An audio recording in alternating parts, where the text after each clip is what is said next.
మనం సంతోషంగా ఉండాలంటే నీతి కొరకు ఆకలి కలిగి ఉండాలి. యథార్థంగా జీవించాలనే బలమైన కోరిక ఉండాలి. మనలో పాపం ఉన్నట్లయితే ఆ పాపం మనల్ని సంతోషంగా, సమాధానంగా ఉండనివ్వదు.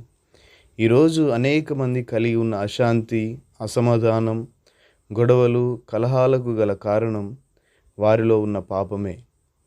పాపం అంటే ఏదో పెద్ద పెద్ద తప్పుడు పనులే కాకపోవచ్చు.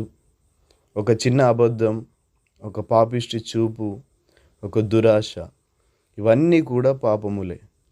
పాపం హృదయంలోనికి ప్రవేశిస్తే ఆ హృదయంలో దేవుడు ఉండలేడు.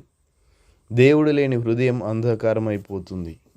ఇక అతని జీవితంలో అశాంతి, అసమాధానమే రాజ్యమేలుతుంది. 6 అడుగుల ఎత్తు ఉన్న మనిషి అయినా తన కాలులో ఒక చిన్న ముళ్ళు గుచ్చుకుంటే ఆ వ్యక్తి సరిగా నడవలేడు. పాపం కూడా అంతే. నీవెంత గొప్ప ఆత్మీయుడవైనా నీలో ఒక చిన్న పాపం ప్రవేశిస్తే అది నిన్ను ప్రశాంతంగా ఉండనివ్వదు. మీకు మీ కాలులో ఎప్పుడైనా ముళ్ళు దిగిందా? ఆ ముళ్ళు ఎంత ఉంటుందో ఒక్కసారి ఆలోచించండి. అసలు చూద్దామన్నా చాలా వరకు కనిపించదు.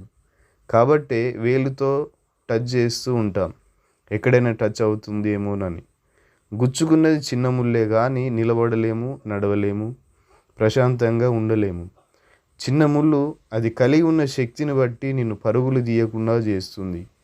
ఒక చిన్న ముళ్ళుకి అంత శక్తి ఉంటే మనం దేవుడు ఆశించినట్లుగా నిలబడకుండా నడవకుండా, దేవుడు ఆశించినట్లుగా క్రీస్తును చూస్తూ పరుగు తీయకుండా కుప్ప కూల్చడానికి ఒక చిన్న పాపం చాలు.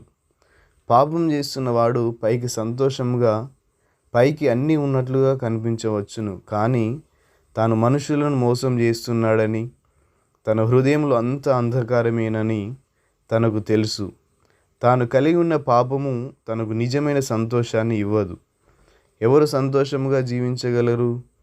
పరిశుద్ధంగా జీవించేవాడే సంతోషంగా ఉండగలడు.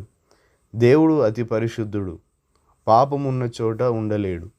ఎవరైతే తమ హృదయాన్ని పరిశుద్ధంగా ఉంచుకుంటారో, ఎవరైతే యథార్థంగా జీవిస్తారో వారి హృదయంలో దేవుడు నివసించడానికి ఇష్టపడతాడు.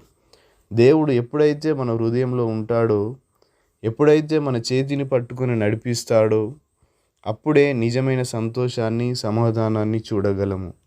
సంతోషంగా, ఆనందంగా జీవించాలి అంటే దానికి ఆధారం ఒక్కటే: పాపం నుండి, అపవిత్ర కార్యముల నుండి వేరు కావడం.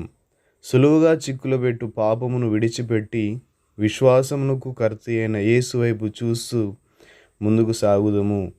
హెబ్రీయులకు రాసిన పత్రిక 12వ అధ్యాయం 1-2 వచనాలు. Thank you. God bless you.